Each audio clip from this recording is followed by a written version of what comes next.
So my name is Jim Luce and I'm from New York, but I grew up here in Marietta, and I lived here from the age of 12 to 18 with my mom, Frances Solomon Luce, who was a local child psychologist working in the Warren Local School District. And Mom raised me to be very interested in social justice, and I moved on from Marietta to go to the College of Worcester and studied in Japan and ended up with a Japanese bank on Wall Street. But during that time I began a network of orphan care called Orphans International Worldwide, inspired by my mom. And then 15 years ago, and 5 years ago, created a foundation called the J. Luce Foundation, inspired by my dad, who was a professor at Miami University, and that mission is to support young global leadership. We usually work in the fields of the arts, education, and orphan care, and we are now here at Marietta College to discuss ways in which our foundation and the college can cooperate to support young global leadership through their leadership program, their journalism program, and perhaps other avenues. Thinking to myself, 50 cents for a new t-shirt would have allowed him to leave the orphanage in dignity. And what would $20 do for this orphanage? That would be a lot of money for them. What would $200 do? And if I could go back to Wall Street and send them a $2,000 check, what would that do for them? And I'm realizing, wow, a very small amount of money could make a huge difference for these kids. I write for the Huffington Post, and the foundation has a similar platform called the Stewardship Report on connecting goodness. And we're looking to have Marietta College students write for that platform on things uplifting of humanity, perhaps through the leadership program or the journalism program. We're looking towards having students work and create a parallel executive committee. In New York, we have an executive committee of 14, on average 21, 22-year-olds, who do most of the work of the foundation on a volunteer basis for several hours a week. And they are excited about, through social media and Skype and all these other modern conveniences that we have, that they could mentor 14 students from Marietta College to join us at that level and work with us. And then we even have some ideas of field trips to Sri Lanka or Cuba in the summer that we could do together. And perhaps the biggest idea is the idea of perhaps a Casa Marietta in Havana, where we have a new presence, and to create a global leadership center in Cuba that could serve as the base for Marietta College and other students from around the world coming and getting to know Cuba as it opens up to the American and international communities. So what I've been trying to impart to these classes is my, at this point, 20 years combined experience working in the field, working with boards of directors, working in communications, working with actual children in projects around the world, and all of the difficulties and successes we've had. I think I've learned as much from our failures as I have from our successes, and I'm trying to impart to the kids here at Marietta College, to the students, that it doesn't always go your way, but you learn even when it doesn't, and that relationships are really integral to the process, that knowledge is important, but also the networks that you build through in-person, face-to-face connections, or through social media, or a combination thereof. And I'm very excited because so many of the Marietta College students are connecting to me on Twitter and LinkedIn just since this morning, and we hope to expand that network and to see what we can do to help place them in the future into grad schools or jobs, and just help really, really good students here achieve their full potential and help humanity. We are a diverse organization that tries to bring people together. One fairly famous failure was in Guyana, where I actually had very good connections. I was connected to 3 of the former presidents and invited down to Guyana, and we wanted to do an orphan care project there. But it's a very racially divided community there. You have Indo-Guyanese, you have Afro-Guyanese, and I was not able to bring them together and have one orphanage. They were absolutely insistent that we have 2 organizations, 2 boards, 2 homes for children, and that never the twain shall meet. And that really defeated the purpose of us trying to be intercultural, intergenerational, interracial, and I refused to create 2 different institutions, separate but equal.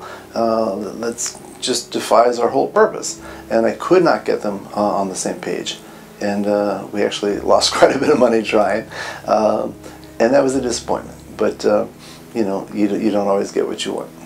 I'm encouraging the students to get involved with us, connect with us in social media. We're constantly throwing out there what needs to be done via Twitter, via the Stewardship Report, Facebook, LinkedIn.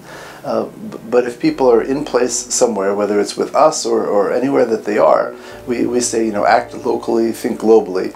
If you're in a job in Parkersburg or you're in Miami, Florida, wherever it would be, you know, volunteer in your animal shelter, give money to your church, whatever it could be, just do something. You don't have to wait till you're a Peace Corps volunteer to give back. You can volunteer at your library, your homeless shelter, your food pantry. Just be engaged with your community. And you can be engaged with a larger organization such as our foundation, but you can also just make a difference at home. But whatever you are, wherever you are, just focus on trying to do something to make the world a better place. I have an adopted son who was 10 months old when we got him from Indonesia. He's now 21, and at the same time we started our first orphanage in Indonesia in 1999. And the kids have recently graduated from high school and are going on to college. And my son's name is Matthew, and we have a rule called Matthew's Rule, that we treat the kids in our care the way we treat our own son. Is it nice enough? Is the nutrition healthy enough? Is the educational program rigorous enough for your own child? And so these kids in Indonesia were raised with Matthew's Rule, and part of Matthew's Rule is now that they've graduated from high school, they need to go to college. So we're actually putting them through university, and it's very, very exciting to see them continue, and I think they're going to really graduate and do great things. And these are kids that might not have gotten through high school if it weren't for our support. And you know, we're not changing the world, but for those kids, we've changed their lives, and I find that very fulfilling. I think the thing that was most powerful for me about talking to Jim Luce and getting to know his story is the idea that you can have a passion and follow that passion, and that can take you places in life that you might not have planned on, and it can also take you sort of around the world and into a lot of other people's lives where you can really make a difference. So well, technologies are shifting constantly. When we first started, instant messaging was just becoming big, Yahoo Messenger, and I could actually talk to our projects by instant message. And now we talk with Skype and all sorts of other things. But sometimes when I'm speaking to young people, they say, well, how can I get to here 2 years from now, 3 years from now? And I always say, we don't know if here is going to exist 2 or 3 years from now. It's all changing so much. Facebook is adopting video. I mean, just all of the technologies change.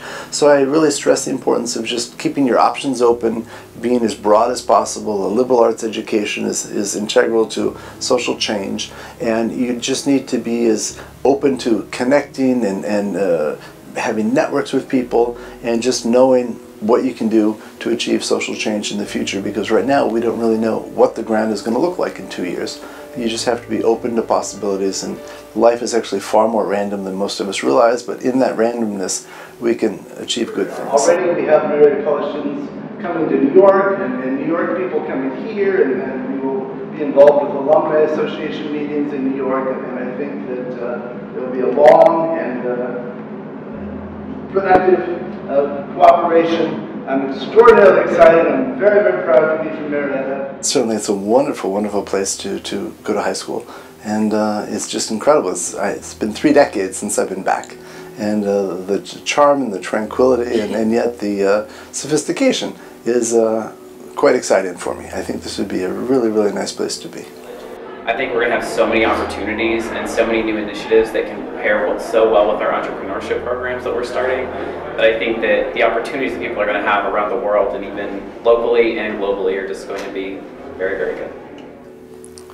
Well, I'm just really, really pleased to be back at Marietta College, and this was such a scary place when I was in high school, because these were the big kids at Marietta College, and now they seem a little younger than when I was in high school. But I'm just really amazed at the quality of students, and particularly the quality of the staff and the care that they seem to have for each other, and I'm just really impressed with the leadership abilities, and I'm just really excited about the possibilities we have in the future for cooperating with the students and staff of Marietta College, and I'm just delighted to be back here after 30 years.